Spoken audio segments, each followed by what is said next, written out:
বিধানসভার সদস্য হিসেবে যে শপথ আমরা নিয়েছিলাম সেই শপথকে রক্ষা করা আমাদের সবারই উচিত এবং সেই উচিত কাজটি আমরা করেছি। রাজ্যে নতুন তৃণমূল, মমতা বন্দ্যোপাধ্যায় তৃণমূল ভেঙে চুরমার।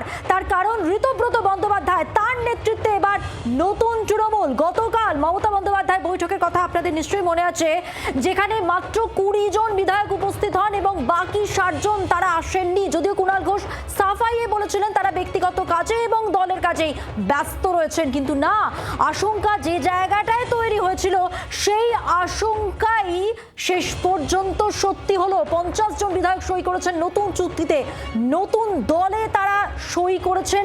একেবারে ভেঙে খান খান মমতার তৃণমূল। বিধানসভার সইজাল কাণ্ডে আমরা দেখেছি আজ দুপুরেই নবান্ন থেকে সাংবাদিক বৈঠক করে মুখ্যমন্ত্রী শুভেন্দু অধিকারী জানান তৃণমূলের 2 বিধায়ক ঋতব্রত এবং সন্দীপন লিখিত অভিযোগ জানিয়েছিলেন স্পিকারকে, আর তারপর সন্দীপন এবং ঋতব্রত এদের দুজনকেই বহিষ্কার করে দল।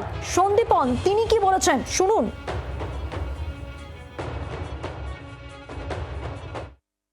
শুনুন, আমি আমার দায়িত্ব নিতে পারি, ঋতব্রতর দায়িত্ব নিতে পারে।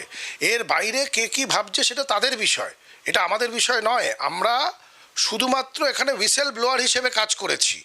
যেই অনৈতিকতার মধ্যে দিয়ে দল একটা রেজলিউশন, যেই রেজলিউশন নিয়ে কোনো আলোচনাই হয়নি, সেটা মাননীয় অধ্যক্ষকে পাঠিয়ে দিলেন, এটা বিধানসভার অপমান। তার বিরুদ্ধে আমরা সরব হয়েছি, এইটুকু। এর বাইরে আর এর মধ্যে অন্য কিছু দেখার প্রয়োজন এই মুহূর্তে নেই। আমরা একটা অনৈতিক বিষয় ঘটেছে সেটাকে গোচরে এনেছি। বিধানসভার সদস্য হিসেবে যে শপথ আমরা নিয়েছিলাম সেই শপথকে রক্ষা করা আমাদের সবারই উচিত এবং সেই উচিত কাজটি আমরা করেছি।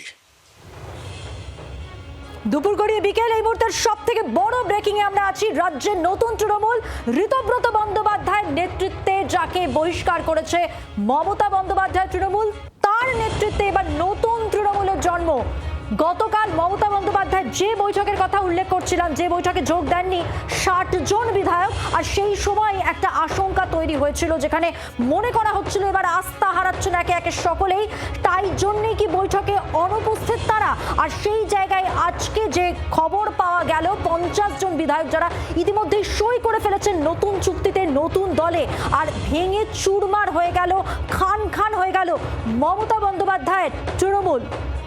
সন্দীপন সাহা বহিষ্কার করেছে তৃণমূল, তাকে কি বলেছেন তিনি শোনাবো। আমার মনে হয় এখন এর বাইরে অন্য কিছু দেখা উচিত নয়। আগে বহিষ্কারের চিঠি পাই, তারপরে যা জবাব দেওয়ার আমরা দলকে দেব। আমার মনে হয় এখন এর বাইরে অন্য কিছু দেখা উচিত নয়। আগে বহিষ্কারের চিঠি পাই, তারপরে যা জবাব দেওয়ার আমরা দলকে দেব। আমরা কাজ করব, মানুষের জন্য কাজ করব। আমার বিধানসভার আমি বিধায়ক, সেইখানকার মানুষের প্রতি আমাদের যে দায়িত্ব সেই দায়িত্ব আমরা পালন করব। কুণাল ঘোষ তার বক্তব্য শোনাবো এবার আপনাদের। আমরা এটুকু বলি যে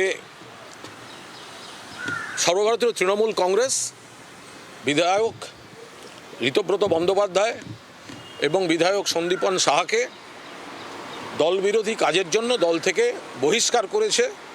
দলের সিদ্ধান্তের কথা বিধানসভায় স্পিকারকে জানিয়ে দেওয়া হয়েছে।